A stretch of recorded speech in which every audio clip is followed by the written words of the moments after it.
Fala pessoal, sou Mauro, economista do Porquê. Começa agora mais um episódio do Economista em Tudo.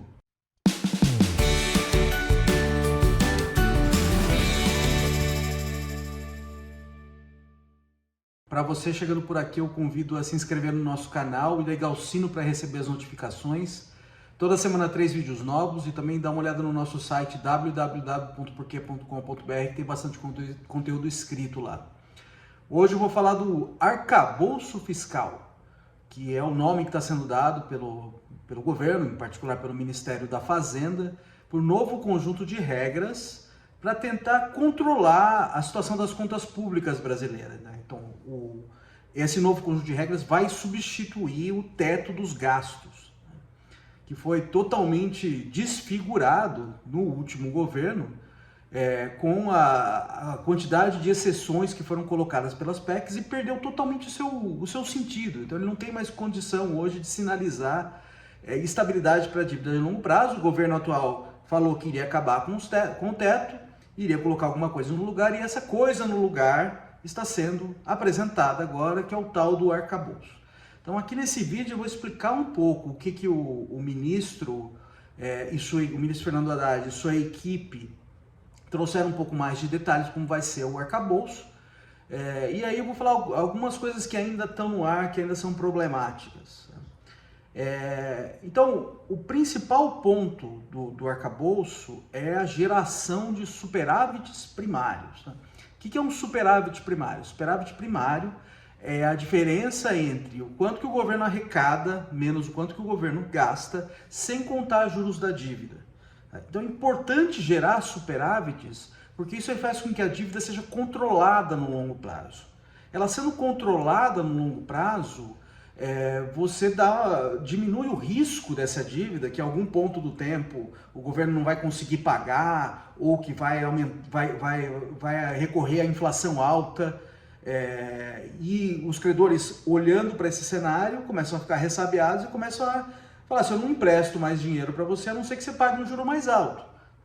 Você tendo superávites, você dá uma estabilidade para essa dívida, então esses cenários ruins, ou de calote ou de inflação alta, eles ficam menos prováveis. Isso faz com que você consiga pagar um juro mais baixo, porque a dívida ela se torna mais segura. Além disso, se você deixar as contas públicas arrumadas no longo prazo, você também segura as expectativas de inflação, o que ajuda no controle da própria inflação. Então, contas públicas arrumadas, responsabilidade fiscal, e em particular uma garantia de estabilidade na dívida pública de longo prazo, é importante para essas duas coisas, para baixar juro e para controlar a inflação.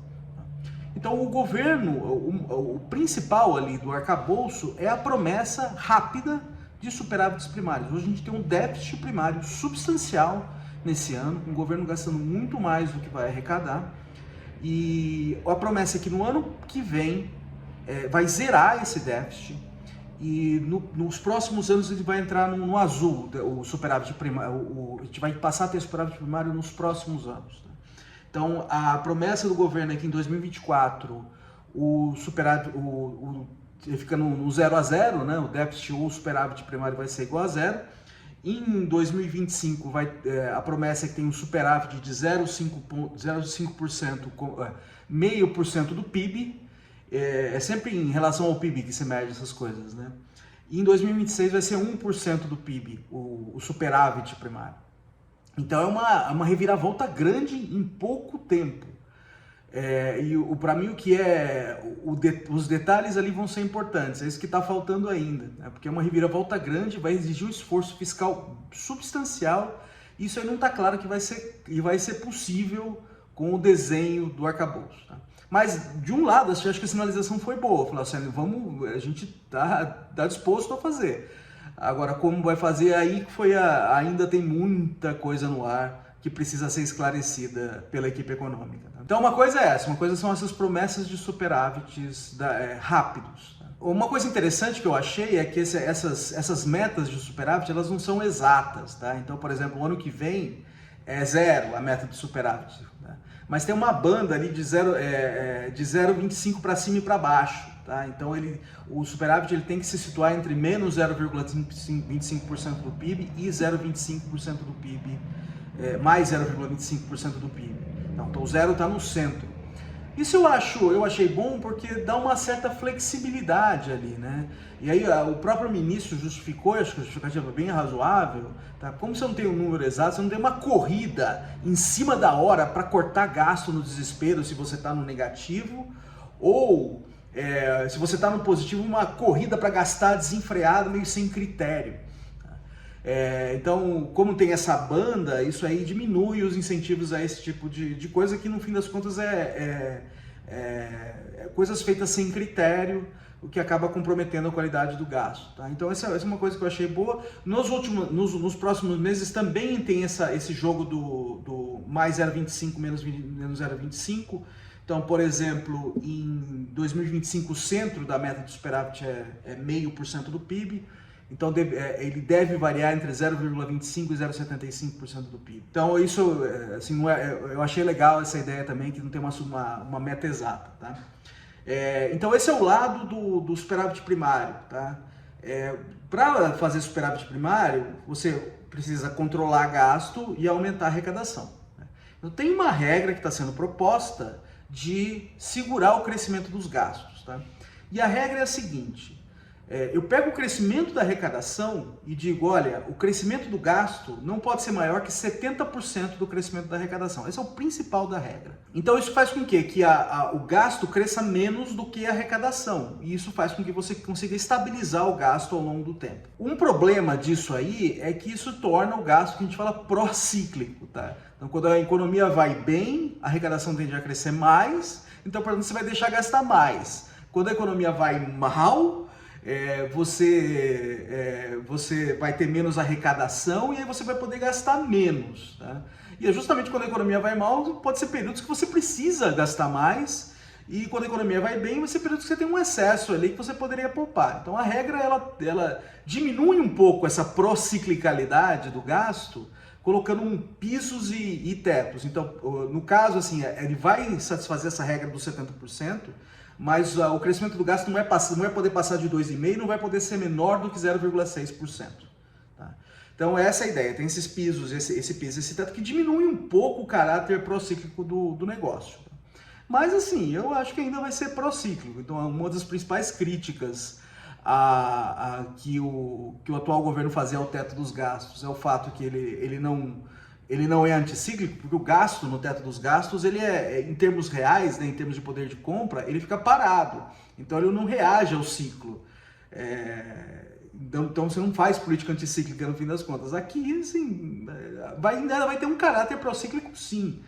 Tá? Ainda que tenha essas bandas para diminuir um pouco esse efeito. Outra coisa também importante, né? Tem essa regra dos 70%, ela fica mais dura se o governo não cumpre a meta de superávit. Então, por exemplo, suponha que no ano que vem a meta de superávit é 0, e isso é o centro da meta, e o piso ali é menos 0,25% do PIB, do superávit. Agora, suponha que o governo não cumpra, ele aparece com menos 0,3% do PIB.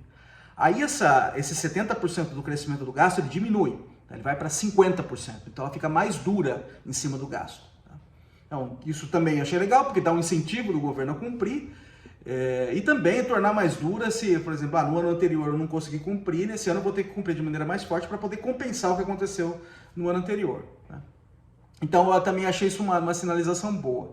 O problema que eu acho é que assim, o gasto você vai segurar o crescimento do gasto como proporção da arrecadação, mas a impressão que eu tenho é que essa velocidade não vai ser grande o suficiente. Tá? Para algumas continhas rápidas que a gente faz assim, já dá para ver que não vai conseguir, isso aí vai ser uma coisa muito lenta, tá? Que você vai diminuir esse gasto como proporção do PIB ou como proporção da receita, da arrecadação. Tá? Ainda mais porque tem esse piso de 0,6. Então, eu acho que do lado do gasto, você não vai conseguir cumprir a meta de superávit só com o gasto. Então vai precisar muito da arrecadação. A arrecadação vai ter que crescer pra caramba. Ou vai ter um crescimento do PIB absurdo, né? Para que garanta um crescimento da arrecadação. O crescimento do PIB absurdo não vai acontecer, isso já tá claro, pelo menos nesse ano. Então vai ter que arrumar a arrecadação de outros lugares. Tá? Aí que está o problema, que eu acho, que o governo, que o ministro ele deu algumas indicações como vai fazer, Mas, assim, eu acho que faltou informação. Então, vamos esperar para ver se vem mais informação. Isso aí vai ser crucial para ver se o negócio para de pé. Então, ele fala assim, por exemplo, tem alguns setores que estão desregulamentados e precisa regulamentar. Ele citou casos de jogos de azar online, tá? de empresas de tecnologia. Assim, isso vai ser pouquíssimo dinheiro só com isso aí. Vai precisar de mais coisa, tá? E aí ele citou uma coisa que eu acho interessante, que acho que faz todo sentido, tem alguns setores no Brasil que tem um tratamento tributário favorável. E aí precisaria rever isso. Eu acho ótimo, isso é verdade. Aliás, assim, para precisar da reforma tributária entrar, isso é um outro pedaço que vem, que entraria, né, para que o arcabouço pare de pé, é a reforma tributária. A reforma tributária vai fazer justamente isso. Pelo menos a ideia que o governo está passando. Mas não veio muita informação ainda. Então, para mim, o que está me deixando um pouco com o pé atrás nesse anúncio do governo é que, assim, legal, acho que a proposta é legal em termos, olha, vamos gerar superávit primário rápido para estabilizar a dívida, isso vai permitir queda de juro e controle da inflação, ótimo. Só que, a hora que a gente olha para os detalhes, na parte do gasto, você não vai conseguir fazer muito efeito com essa regrinha. Então você vai precisar muito da arrecadação. E aí acho que está faltando informação. Outro ponto que eu acho que é super importante. O que acontece se o governo não cumprir? Então não tem muita... A punição ela é meio leve, não está muito claro como vai ser a punição. Então, assim, no caso do teto dos gastos, estava escrito na Constituição. Então, para furar o teto dos gastos, o presidente precisava pedir para o Congresso fazer uma PEC. Que é uma coisa, assim, demanda bastante. No fim, assim, não se mostrou tão difícil, mas a priori parecia uma coisa demandante. Você precisaria de bastante voto no Congresso e tal. Aqui provavelmente não vai fazer PEC, e mesmo se fizer PEC, a gente já viu no teto dos gastos, você faz outra PEC para mudar. E não é tão difícil assim.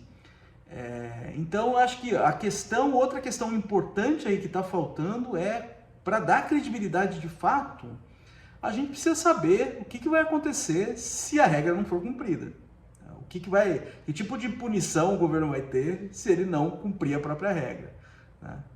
Acho que isso a gente precisava ver, isso na tramitação no Congresso a gente vai ver como vai ser de fato essa proposta, mas no que foi apresentado até agora, faltou bastante. Tá? Então é isso, acho que pontos positivos em linhas gerais, pontos negativos nos detalhes. Vamos esperar, ver se o governo vai falar mais sobre isso. É isso aí, pessoal. Muito obrigado por ter assistido o vídeo. A gente volta a conversar mais na semana que vem. Dá uma olhada no nosso canal, tem bastante conteúdo lá. O endereço é www.porquê.com.br. A gente também está nas redes sociais, está aqui no YouTube, no Facebook, no Instagram e no Twitter. É isso aí, até semana que vem. Um abraço!